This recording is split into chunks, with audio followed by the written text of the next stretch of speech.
वालेकुम दोस्तों, तुसीं वेख रहे हो अपना देश पंजाब टीवी ते मैं तुहाडा मेज़बान मुहम्मद नदीम करल। सब तो पहले अपने चैनल को करो सबसक्राइब ते बैल आइकन का बटन दबाओ कि मेरी हर आने वाली नवी वीडियो तुहाडे तक पहुँच सके। दोस्तों अज सुबह सुबह का टाइम है, सुबह 6 बजे का इस बंदे का वेट कर रहे हैं जो बंदा पकड़ गया तो मेरे कैमरे च नज़र आ रहा है। ये साडी एक मझ सी, मेरे एक दोस्त ने जनाब मर काले खां सियाल, तुसीं बड़ा नाम सुनते हो, मेरे यूट्यूब चैनल तुसीं देखा भी होना कई दफ़ा उन्होंने। सुबह सुबह मेरी हालत भी वेखते पे, सुबह 6 बजे लिया के ना मैंने सुत्ते उठा के बिठाया पाया कि फौजी साहब आ रहे हैं, मझ अपने का सौदा होया तो सारा निज़ाम करो। तो यह मझ मेरा कैमरामैन दिखाएगा तो एक दफ़ा मझ का कद देखते पे मेरे जिन्ना तकरीबन 5 फीट कद है सिर के हिसाब न। और कैमरामैन जरा टुर के आ जाओ तो पूरी मझ विखाओ, फिर उस तो बाद फौजी ना करते हैं गल्लां तुमने मझ किमें लई है, तेरा सौदा किमें होया, आपे ही होया झगड़ गया की हिसाब किताब। मैं तेरे मगर मगर टुरी आवेगी, कुछ भी नहीं होता। पिछला हिस्सा दिखा सारा, मैं पिछला हिस्सा दिखा।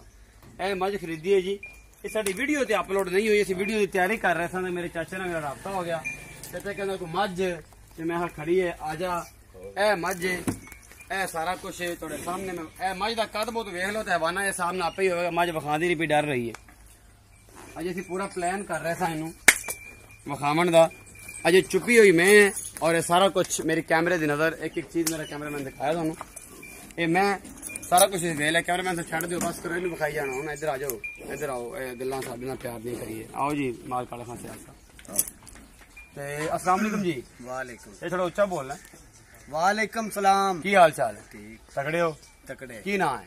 मुख्तार। मुख्तार। चाचा मुख्तार ये दस जो मेरे नाल राबता होया तो कित्थे से? सरगोदा। सरगोदा सो सरगोदे तो आके ते मझ डायरेक्ट इस बंदे का नंबर दिता, फलाने बंदे ने मेरा राबता करो तो मझ वेख लो जाके। जी जी। सौदा किवें होया, किन्ने दिन बाद झगड़ा के होया? तकरीबन 6 दिन तो बाद। तकरीबन 6 दिन बाद झगड़ के होया ना सौदा। हाँ जी।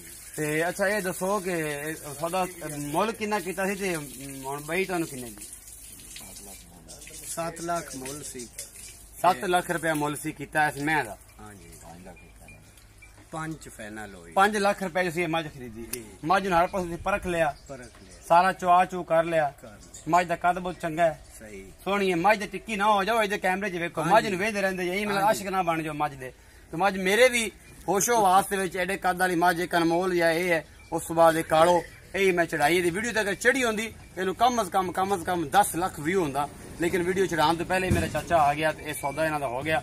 ते ये जनाब मर काले खां सियाल जिवें गल्लां दस रहा भाई एवें होईयां? हाँ जी बिल्कुल एवें होईयां। सौदा इन्हां दे कोल होया जी, 5 लाख दी इन्हां नूं मैं दित्ती है, 2 टाइम मैं चुआई है। अच्छा ठीक है जी। आए तेरे तलक नाल जी, तेरा दस्या इन्हें, असां इन्हां नूं दस्या भी आ मैं खड़ी है जी। बाकी सौदा इन्हां दा नसीबां च, इन्हां दा साडा सौदा हो गया 5 लाख ही फाइनल। हुण मझ लेके जा रहे हैं चाचा, हुण अपना नाम दसो पूरा, पता से कित्थे मझ लेके जा रहे हैं? सारा दस दिया। मुख्तार सरगोदा जिला चक नंबर 32 जनूबी।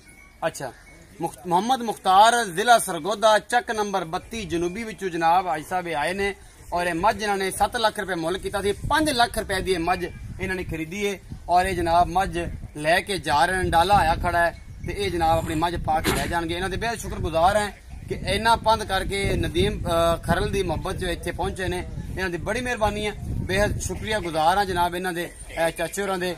इंशाअल्लाह उम्मीद है कि मेरी अज वाली जी वीडियो है बेहद पसंद आएगी। नेक्स्ट वीडियो देखने वास्ते बेल आइकन का बटन जरूर दबा लिया करो। नवे आने वाले जो सबसक्राइबर ने जनाब वो सबसक्राइब करो मेरे चैनल को। अपना बहुत सारा ख्याल रखिया जी, मिलांगे नवी वीडियो नाल। अल्लाह के बाद।